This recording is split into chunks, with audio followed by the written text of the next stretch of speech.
जय जगन्नाथ। वर्तमान सकाळू ଯେଉଁଭଳି କୁହୁଡ଼ି ପଡ଼ୁଛି ମଣିଷ କମଳ ତଳୁ ବାହାରିବାକୁ ମନେ କରୁନାହିଁ।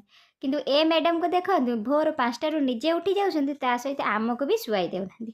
ମୁଁ ଏତେ କରି ମାଗିଲି ମୋତେ ଦେଲେନି, କିନ୍ତୁ ଝିଅ କାନରେ କି ମନ୍ତ୍ର ଫୁଙ୍କିଲା କେଜାଣି ମାଗୁ ମାଗୁକା 500 ଟଙ୍କା ବଢ଼େଇ ଦେଲେ। ଉଠିବା ମାତ୍ରେ ଦେଖନ୍ତୁ କିପରି କାମରେ ଲାଗିଗଲା।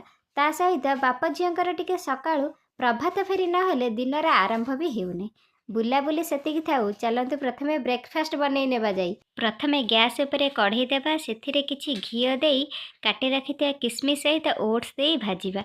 ଓଟ୍ସଟି ଟିକେ ଭଲ ଭାବରେ ଭାଜି ହୋଇଗଲେ ସେଥିରେ କ୍ଷୀର ସହିତ ସ୍ୱାଦ ଅନୁସାରେ ଲୁଣ ଦେଇ 5 ମିନିଟ୍ ଫୁଟିବା ପାଇଁ ଛାଡ଼ିଦେବା। ଆପଣ ଏଠି ଚାହିଁଲେ କିସମିସ୍ ବଦଳରେ କାଜୁ କି ଆଲମଣ୍ଡର ବ୍ୟବହାର କରିପାରିବେ, ତା ସହିତ ଗୁଡ଼ ଓ ଚିନିର ବ୍ୟବହାର ମଧ୍ୟ କରିପାରିବେ। ଓଟ୍ସ ପ୍ରସ୍ତୁତ ହୋଇଗଲା 5 ମିନିଟ୍ରେ। ମୁଁ ଏଠାରେ ଗୋଟେ ସେଓକୁ ଭଲ ଭାବରେ ଗ୍ରେଡ୍ କରି ନେଇଛି, ତାକୁ ନେଇ ପୂର୍ବରୁ ପ୍ରସ୍ତୁତ ଓଟ୍ସ ସହିତ ମିଶାଇ ଦେଇଛି। ଆପଣମାନେ ଚାହିଁଲେ ଏଠି କଦଳୀ ବା ଅନ୍ୟାନ୍ୟ ଫ୍ରୁଟ୍ସର ବ୍ୟବହାର କରିପାରିବେ। ଥଣ୍ଡା ଲାଗୁଥିବାରୁ ଛାତ ଉପରକୁ ଚାଲିଗଲୁ, ଆଉ କଅଁଳ ଖରାରେ ବସି ଓଟ୍ସର ମଜା ନେଲୁ।